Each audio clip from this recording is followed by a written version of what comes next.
Journey আমার start হয়েছিল প্রায় 2 দশক আগে। শুরু করেছিলাম লালগোলা থেকে। কারণ Lalgola chiefly in the map of India, ওটা হচ্ছে হেরোইন হেভেন। যারা ড্রাগ পেডলিং করে তারা আমাদের এক্সপ্লয়েট করছে। আমরা নানান স্তরের মানুষ থেকে এক্সপ্লয়টেশন হচ্ছি। ট্রিটমেন্টের নামে প্রহসন হচ্ছে আমাদের সঙ্গে। আপনি কিছু করুন। আমার প্রচেষ্টা ছিল যে এদেরকে রিসোর্সফুল তৈরি করব। যারা সমাজের আবর্জনা তাদেরকে দিয়েই সমাজের অন্য আবর্জনা পরিষ্কার করাবো। এরা হাইলি মোবাইল, মানে কখন ভালো আছে কখন রিল্যাপস করছে, আনপ্রেডিক্টেবল কমিউনিটি।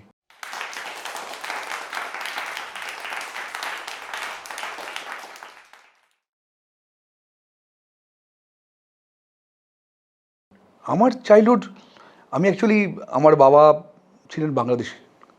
মানে ওই 60s আমার দাদু ওপার থেকে আসেন সমস্ত সম্পত্তি ফেলে দিয়ে। আমার বাবা খুব স্ট্রাগল করতেন। তো আমি দেখেছি বাবাকে পিওনের কাজ করতে। কিন্তু আমার বাবার ড্রিমটা হয়েছিল আমাকে মেদিনীমাগরে ভর্তি করেছিল। অনেক কষ্টে নিজেও কিছু টিউশন করতেন নিজের চাকরির বাইরে গিয়ে। আমার বাবা মা মধুপুর থেকে এই এতদূর প্রায় 5 কিলোমিটার কোলে করে নিয়ে আসতেন হাঁটতে হাঁটতে। সেইভাবে আমাকে পড়িয়েছিল। তার স্বপ্ন ছিল আমাকে অনেক বড় কিছু বানাবে। কিন্তু আমার ফেট ছিল যে আমি সোশ্যাল ওয়ার্ক করবো। তো চাকরি বাকরি করিনি। কিছুকাল কনসালটেন্সি করেছি এই সাউথ ইস্ট এশিয়া ইন্ডিয়াতে, ফর ইউএনওডিসি, ইউনিসেফ, ইউএনডিপি আর quality council of India, NACO, এদের হয়ে লাগাতার আমি কনসালটেন্সি করি। বিগত 1-1.5 বছর আমি কোনো অ্যাসাইনমেন্ট নিচ্ছি না, কারণ আমি টোটালি ফোকাসড আশ্রয়ের জন্য, যে বেঁচে থাকার আর কয়েক বছরগুলো শুধু আশ্রয়ের জন্য কাজ করব। জার্নি আমার স্টার্ট হয়েছিল প্রায় 2 দশক আগে, প্রায় 2006 সাল নাগাদ। আমি একটা ইন্টারভেনশনের একটা পার্ট ছিলাম। সেটা ছিল যারা সাবস্টেন্স ইউজার ইন মুর্শিদাবাদ তাদের উপর একটা কাজ করা। তো প্রথম আমি করেছিলাম নিড অ্যাসেসমেন্ট, যে এখানে কতজন ইউজার হতে পারে, তারা কী ধরনের নেশা করে। এর আমি একটা থারো স্টাডি করেছিলাম। শুরু করেছিলাম লালগোলা থেকে, কারণ Lalgola chiefly in the map of India, ওটা হচ্ছে হেরোইন হেভেন। ওখান থেকে ইন্টারন্যাশনাল বর্ডার আছে বাংলাদেশে, ওখানে পাচার হয়, আর ম্যাক্সিমাম ইউজার ওখানটাতে গ্যাদার্ড। তো আমার নাম ছিল লালগোলা ইন্টারভেনশন। কিন্তু আমি যখন দেখি বহরমপুরে বাস স্ট্যান্ডের কাছেই নাগালেই বেশ কিছু সংখ্যক তখন হেরোইন ইউজার আমার প্রথম চোখে পড়ে। তাদের হাত ধরেই আমি যখন গোটা জেলায় কাজ করা শুরু করি, আমি রেজিস্টার করি প্রায় 5,000 হেরোইন ইউজার। এটা ব্যাক ইন 2006। তো সেই ইন্টারভেনশন চলে আমাদের বুপ্রেনফিন, ওরাল সাবস্টিটিউশন থেরাপি দিয়ে আমরা তাদেরকে পেসিফাই করতাম। অনেকে নেশা থেকে মুক্তও করতে পেরেছিলাম। কিন্তু সেই প্রজেক্টটা খুব বেশি দিন চলেনি। 2009 নাগাদ সেটাকে মুখ থুবড়ে পড়ে ওটা বন্ধ হয়ে যায়। দিয়ে আবার 2013-তে যাদের সঙ্গে আমার পরিচয় হয়েছিল, আলাপ হয়েছিল এই জার্নিতে, তারা আমাকে রিকোয়েস্ট করে, দাদা আপনি কিছু করুন আমাদের জন্য, কারণ আমাদের জন্য কোনো ব্যবস্থা নেই। যারা ড্রাগ পেডলিং করে তারা আমাদের এক্সপ্লয়েট করছে। আমরা নানান স্তরের মানুষ থেকে এক্সপ্লয়টেশন হচ্ছি।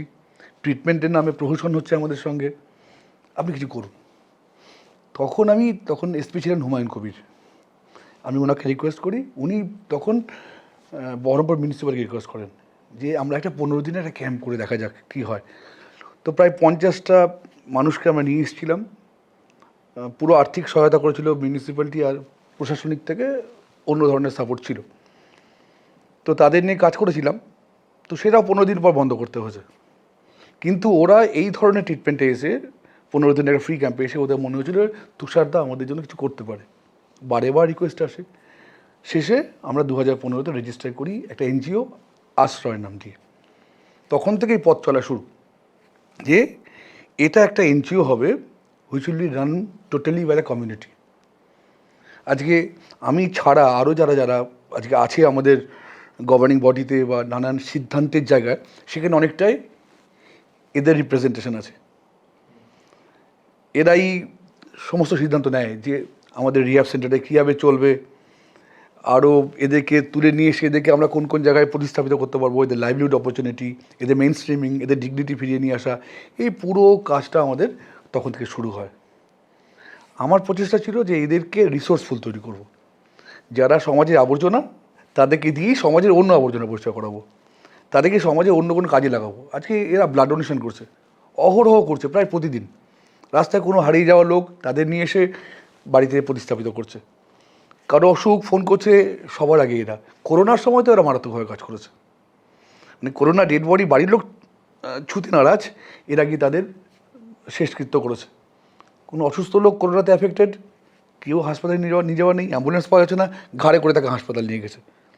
নিজের করোনা হয়ে যেতে পারে এই সম্ভাবনার ভয় দূরে ঠেলে সরিয়ে দিয়ে। তো এইভাবে আশ্রয় চলছে আজকের দিনে। প্রায় 1500 লোককে আমরা সার্ভিস দিয়েছি। আর সবচেয়ে বড় কথা, এদেরকে লাইফ ফিরিয়ে দিচ্ছে এখানে। এরা জানতো না যে একটা লাইফ অফ ডিগনিটি আছে।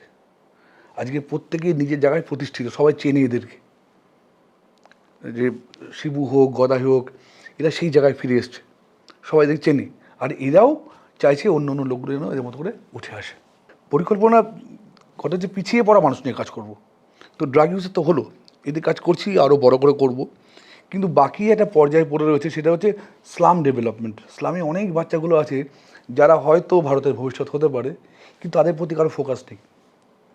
তো আমরা সংস্কৃতি দিয়ে সংস্কার করছি, তাদের ছবি আঁকানো শেখা, তাদের গান শেখানো, তাদের যোগব্যায়াম শেখানো, তাদের নাচ শেখানো, এই করে তাদেরকে মেন স্ট্রিমিং করাচ্ছি আমরা সমস্ত স্লামগুলোকে। আমরা তাদেরকে স্পন্সর করছি 2-3টে করে স্লাম, 6-8 মাস কাজ করছি, তারপর নেক্সট স্লামে যাচ্ছি, এইভাবে কাজ করছি। একটা আশ্রয় ভিলেজ ডেভেলপ করছি, সেখানে এই বাচ্চাদের নিয়ে এসে তাদেরকে মানে সংস্কৃতি দিয়ে সংস্কার করানো, মহিলাদের হাতের কাজ শেখানো, আর যাদের কেউ নেই তাদেরকে একটু আশ্রয় দেওয়ার চেষ্টা করব। পুরোটাই মাটির ঘর, টালির চাল, এই দিয়ে হবে, কোনো ল্যাভিশ কিছু হবে না। তো এটা তৈরি করছি এখন, লোকের ভিক্ষে দিয়েই আর কি, যদি হয় কিছুটা সাপোর্ট কিছু দেয়, ব্যক্তিগত সাপোর্ট কিছু আসে। অনেক আমাদের মেদিনীপুরের বন্ধুবান্ধব আছেন, বা আরও চেনা জানা যারা আছে ফেসবুকের মাধ্যম দিয়ে, সোশ্যাল মিডিয়ার মধ্যে কিছু ডোনেশন আসেই আমার কাছে। না আসলে তো কোনো কিছু কাজই করতে পারতাম না। আজকে প্রায় 100টা মুখে রোজ অন্ন তুলতে হয়। হয়তো তাদের পরিবার থেকেও কিছু কিছু ডোনেশন আসে, বাট সেটা যথেষ্ট নয়। আমার এই যে যারা বন্ধুবান্ধবগুলো আছে বিভিন্ন মহলের, তারা পর্যাপ্ত সাপোর্ট করে আমাদেরকে, তাই চলতে পারছি। যদি আগামী দিনে আরও সাপোর্ট পাই, তাহলে আমরা আরও বেশি কিছু করতে পারবো। স্কিল ডেভেলপ করছি আমরা, ওই আমরা কিছুর সঙ্গে লিঙ্ক করেছি আমরা কয়েকটা কাজের সঙ্গে, সেখানে তাদের পাঠাবো। ক্যাটারিং তো আর কাঠের কাজগুলো চলছেই, আর কিছু লিঙ্কেজেস হয়েছে, সেগুলো মেবি অ্যানাদার 2-3 মাস লাগবে সেগুলো তৈরি হতে। নেহেরু যুব কেন্দ্র ছিল, তারা একটা 3 মাসের মতন একটা আমাদের কোর্স করিয়েছিল, বোধহয় ওই ওয়াটার পিউরিফায়ার সারানো শেখানো আর এলইডি লাইট তৈরি করা। সেটা করতে পারিনি আমি, মানে শিখিয়েছিলাম, বাট এরা আর পরের পর্যায়ে পৌঁছতে পারেনি, না ওটা বন্ধ হয়ে গেছে। কিছু ছেলে আছে যারা 3-4 বছর ধরে আছে, এরা 5-7টা ছেলে আছে, আর বাকিরা সবাই 6 মাস 9 মাস এরকম আছে। অ্যাকচুয়ালি এটাকে তো আনফোল্ড করা, মানে যেটা রোল ছিল সেটাকে উল্টো দিকে ঘোরাচ্ছি, তো একটু সময় লাগে এগুলো। তো যত বেশি ক্লিন থাকে তত বেশি এই ইনার্শিয়া চলেও, মানে ভালো থাকতে ইচ্ছে করে বেশি দিন আরও। এরকম অনেকগুলো ছেলে গেছে যারা 2-3 বছর ভালো ছিল, এখনও বাইরে গিয়ে ভালো আছে। অনেক লোক ভালো আছে, তারা ফোন করে, তারা আসে আশ্রয়। আমরা যতগুলো আমাদের ক্যাপাসিটি 100টা, আমরা ঠিক করেছি যে 20%কে আমরা নিজেরা স্পন্সর করব। তাদের যে খরচাটা হয় সেটা আমরা স্পন্সর করব। আর তাই আছে, আমাদের 100টার মধ্যে প্রায় 15টা আমরা ফ্রিতে নিজেরা স্পন্সর করি। আর বাকি যার যেমন সামর্থ্য, আমাদের খরচা আমরা ধরেছি 7 থেকে 8 হাজার পার হেড পার মান্থ খরচা হয়। কেউ 6 দেয়, কেউ 7 দেয়, কেউ দেয় না, কেউ একটু বেশি দেয়। প্রশাসনের মধ্যে কাজ করে, যেমন এখানে সিডাব্লিউসি আছে, ওদের কোনো বাচ্চা যদি এরকম আসে যারা নেশা করে ফেলছে বা ওরা সামলাতে পারছে না, তখন ওরা আশ্রয় ওটাকে রেফার করে সেই কেসগুলোকে। আমাদের চাইল্ড ফ্রেন্ডলি রিহ্যাব সেন্টার, ওরা ওখানে থাকে গিয়ে। এই হচ্ছে আমার জার্নি। সবাইকে অসংখ্য ধন্যবাদ। আমি তুষার, আশ্রয়ের ফাউন্ডার সেক্রেটারি। আমি মূলত আমি সমাজসেবী বেসিক্যালি। আশ্রয় তো 9 বছর, বাট 20 বছর ধরে আমি সমাজসেবাই করছি, আর আমি বাকি জীবনটা সমাজকর্মী হিসাবে কাটাতে চাই।